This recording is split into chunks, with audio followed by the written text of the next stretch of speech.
क्या आपने कभी सोचा है, अगर एक दिन आपके सामने ऐसी परिस्थिति आ जाए जहां आपको अपने धन, अपना घर, अपना सामान, यहाँ तक कि अपने परिवार से भी दूर होना पड़े और बदले में आपसे केवल एक चीज मांगी जाए, सत्य का साथ, तो क्या आप सत्य को सुन पाएंगे?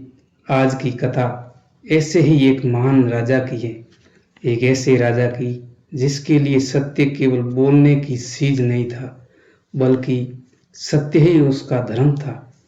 उस राजा का नाम था राजा हरिश्चंद्र। कहा जाता है कि राजा हरिश्चंद्र के राज्य में प्रजा सुखी थी। उनके राज्य में न्याय का बोलबाला था। राजा के लिए गरीब और अमीर में कोई अंतर नहीं था। लेकिन एक समय ऐसा आया जब एक महान ऋषि ने राजा की सत्यनिष्ठा की ऐसी परीक्षा ली कि राजा का पूरा जीवन बदल गया।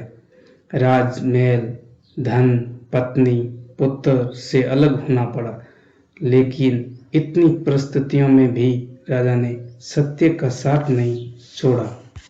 बहुत समय पहले की बात है। सूर्यवंश में एक महान राजा हुए, हरिश्चंद्र। उनका राज्य समृद्ध था। खेतों में फसलें लहलहाती थी, व्यापार फलता फूलता था, नगरों में व्यवस्था थी और प्रजा अपने राजा से प्रेम करती थी। राजा हरिश्चंद्र प्रतिदिन प्रजा की समस्याएं सुनते थे। किसी किसान की जमीन का विवाद हो, किसी व्यापारी के साथ अन्याय हुआ हो, किसी गरीब को सहायता चाहिए हो, राजा स्वयं न्याय करने का प्रयास करते थे। उनके दरबार में एक बात बहुत प्रसिद्ध थी। राजा हरिश्चंद्र के मुख से निकला वचन कभी झूठा नहीं होता। राजा के लिए वचन केवल शब्द नहीं था, वचन देना अर्थात उसे पूरा करना। इसी कारण उन्हें सत्यवादी हरिश्चंद्र कहा जाने लगा। राजा की पत्नी थी रानी शैव्या, जिन्हें कई परंपराओं में तारामती भी कहा गया है। उनका एक पुत्र था, रोहिताश्व। राजा अपने परिवार से प्रेम करते थे, लेकिन उनके जीवन में धर्म और सत्य का स्थान सबसे ऊपर था। एक दिन की बात है, राजा हरिश्चंद्र शिकार के लिए वन की ओर गए। वन में अचानक उन्हें किसी के रोने और सहायता के लिए पुकारने जैसी आवाज सुनाई दी। राजा ने सोचा, मेरे राज्य में किसी व्यक्ति को संकट है, तो मुझे उसकी सहायता करनी चाहिए। वे उस आवाज की दिशा में आगे बढ़े, लेकिन कथा के अनुसार यह घटना एक बड़ी परीक्षा का हिस्सा थी। राजा के सामने ऋषि विश्वामित्र प्रकट हुए। विश्वामित्र महान तपस्वी थे। उन्होंने राजा को देखकर कहा, राजन, क्या तुम मेरी सहायता करोगे? राजा ने तुरंत कहा, ऋषिवर, आप आदेश दीजिए। यदि मेरे सामर्थ्य में हुआ तो मैं अवश्य आपकी सहायता करूंगा। ऋषि ने राजा से उनका वचन ले लिया। राजा ने बिना किसी संदेह के कहा, मैं अपना वचन देता हूं। अब परीक्षा शुरू हो चुकी थी। ऋषि विश्वामित्र ने राजा से दान मांगा। राजा ने कहा, जो चाहिए मांग लीजिए। ऋषि ने राजा से उनका पूरा राज्य ही मांग लिया। राजा कुछ क्षण शांत रहे, लेकिन उन्होंने अपना वचन याद किया। उन्होंने कहा, ऋषिवर, यह राज्य अब आपका है। और राजा ने अपना राजपाट त्याग दिया। राजा हरिश्चंद्र ने अपना सिंहासन छोड़ दिया, महल छोड़ दिया, राजसी वस्त्र छोड़ दिए, मुकुट छोड़ दिया। अब वे राजा नहीं रहे थे। लेकिन परीक्षा अभी समाप्त नहीं हुई थी।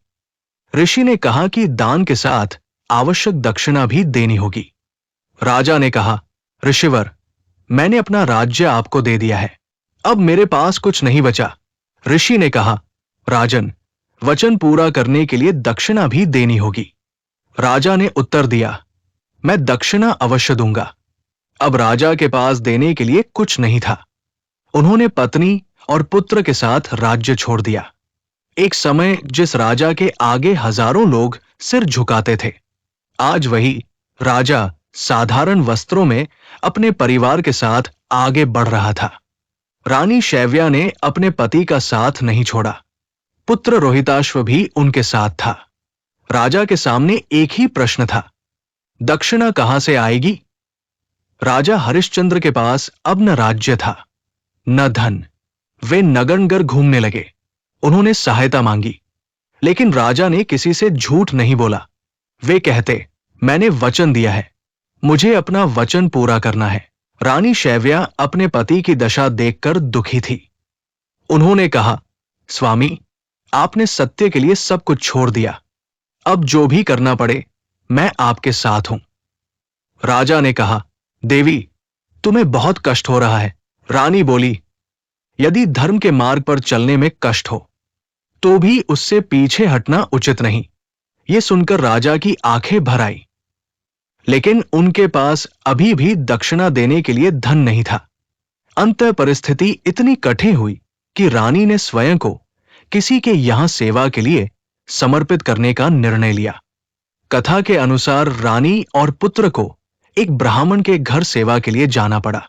राजा का हृदय टूट रहा था, लेकिन वचन पूरा करना था। रानी ने पति से कहा, आप चिंता मत कीजिए। सत्य का मार्ग कठिन हो सकता है, लेकिन हम इसे छोड़ेंगे नहीं। रानी और पुत्र चले गए।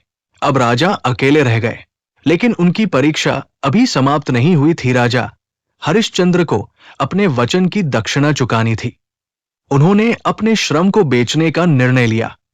कथा के अनुसार वे अंततः एक चांडाल के अधीन काम करने लगे, जो श्मशान की व्यवस्था देखता था। वहां राजा को मृतकों के अंतिम संस्कार के लिए आने वाले लोगों से निर्धारित शुल्क लेना होता था। सोचिए, जो व्यक्ति कभी पूरे राज्य का राजा था, जिसके महल में सेवक खड़े रहते थे, आज वही व्यक्ति श्मशान में खड़ा था। उसका काम था, जो व्यक्ति अंतिम संस्कार के लिए आए, उससे नियम के अनुसार शुल्क लेना। लेकिन राजा ने इस काम में भी सत्य और कर्तव्य नहीं छोड़ा। कहते, ये मेरा कर्तव्य है, मैं किसी के साथ पक्षपात नहीं कर सकता। दिन गुजरते गए, रातें गुजरती गई। राजा हरिश्चंद्र श्मशान में अपना कर्तव्य निभाते रहे। कभी किसी गरीब परिवार के पास शुल्क नहीं होता। राजा का हृदय द्रवित होता, लेकिन नियम तो नियम था।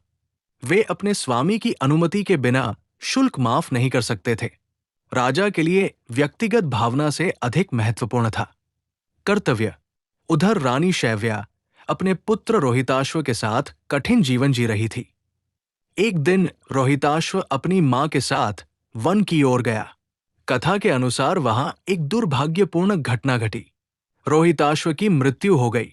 मां का संसार जैसे उजड़ गया। शैव्या अपने पुत्र के शरीर को लेकर अत्यंत दुखी होकर आगे बढ़ी। उनके पास धन नहीं था, कोई सहायता करने वाला नहीं था।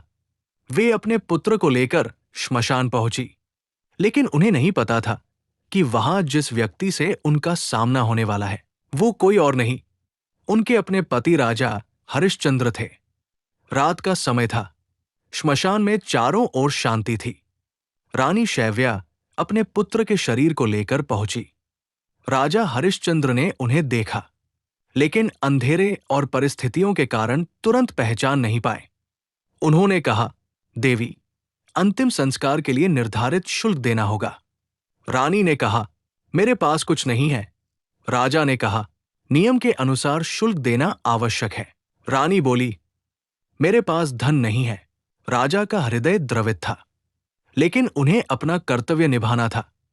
कुछ समय बाद राजा को एहसास हुआ कि ये स्त्री कोई और नहीं, उनकी पत्नी शैव्या ही है, और उसके पास जो मृत शरीर है, वह उनका अपना पुत्र रोहिताश्व है। कल्पना कीजिए उस क्षण की।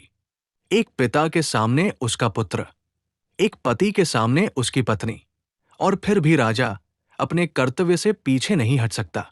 राजा ने अपने आंसू रोकते हुए कहा, देवी, नियम सबके लिए समान है। शैव्या ने कहा, मेरे पास देने के लिए कुछ नहीं। राजा ने कहा, तब जो भी तुम्हारे पास है, उसमें से कुछ देना होगा। रानी ने अपने वस्त्र का एक भाग देने की बात कही, लेकिन राजा ने कहा, मैं स्वयं इस नियम को नहीं बदल सकता। यहां राजा की परीक्षा अपने चरम पर पहुंच गई। उनके सामने उनका अपना परिवार था, फिर भी उन्होंने सत्य और कर्तव्य नहीं छोड़ा। कथा के अनुसार वहां दिव्य शक्तियां प्रकट हुई। ऋषि, विश्वामित्र और अन्य देव शक्तियों ने राजा की परीक्षा का अंत किया। तब राजा को बताया गया कि ये सब उनकी सत्यनिष्ठा की परीक्षा थी। राजा ने इतने कष्ट सहने के बाद भी सत्य का साथ नहीं छोड़ा था। देवताओं ने राजा की प्रशंसा की। उनके पुत्र रोहिताश्व को जीवन प्राप्त हुआ। रानी शैव्या को भी सांत्वना मिली। राजा की परीक्षा पूरी हुई। राजा हरिश्चंद्र को उनका सम्मान वापस मिला। उनका राज्य भी उन्हें वापस प्राप्त हुआ। लेकिन इस परीक्षा के बाद राजा पहले जैसे नहीं रहे। उन्होंने जीवन की सच्चाई को और गहराई से समझ लिया था। उन्होंने देखा था कि धन, राजपाट और शक्ति सब कुछ नश्वर है, लेकिन सत्य और धर्म का मूल्य सबसे बड़ा है। राजा ने अपने राज्य में वापस जाकर प्रजा की सेवा की। राजा हरिश्चंद्र की कथा हमें कई महत्वपूर्ण बातें सिखाती है। पहली सीख, सत्य का मार्ग आसान नहीं होता। कभी-कभी सत्य बोलने और सत्य पर टिके रहने की If you कीमत enjoyed this बहुत बड़ी हो सकती inspirational है। story, लेकिन like the सत्य की video, सबसे बड़ी subscribe to शक्ति the यही है channel, and कि press वो the bell कठिन icon समय for में भी more मनुष्य को amazing भीतर stories. से